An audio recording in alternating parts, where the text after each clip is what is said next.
చరిత్రలో ఈరోజు ఛానల్కి స్వాగతం. భారతదేశం ఆధ్యాత్మిక శక్తికి ప్రపంచవ్యాప్తంగా గుర్తింపు తీసుకువచ్చిన మహానుభావుడు స్వామి వివేకానంద. ఆయన 1863 సంవత్సరం జనవరి 12న కోల్కత్తా, అప్పుడు కలకత్తాలో జన్మించారు.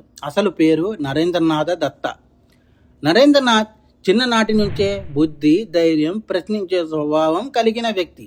దేవుడు ఉన్నాడా, జీవితానికి అర్థం ఏమిటి అంటూ లోతైన ప్రశ్నలు అతని మనసులో తరచుగా మొదలు అయ్యేవి.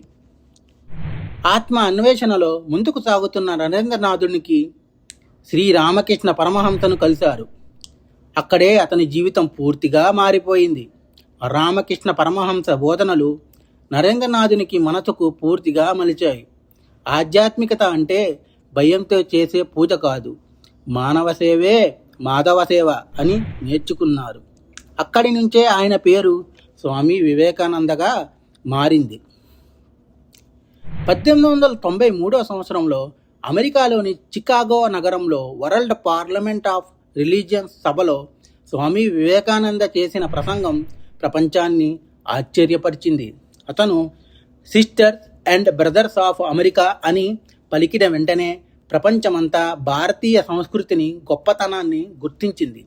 అది కేవలం ప్రసంగం కాదు, భారత ఆధ్యాత్మిక జ్ఞానానికి ప్రపంచ గుర్తింపు చెప్పిన ఘట్టం.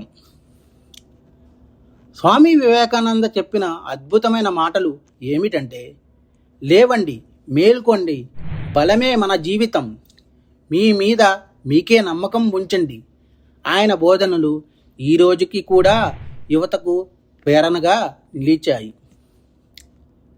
స్వామి వివేకానంద జననం అంటే ఒక వ్యక్తి పుట్టడం కాదు, భారత జ్ఞానం ప్రపంచానికి వెలుగు చూసిన రోజుగా చరిత్ర గుర్తుంచుకుంటుంది.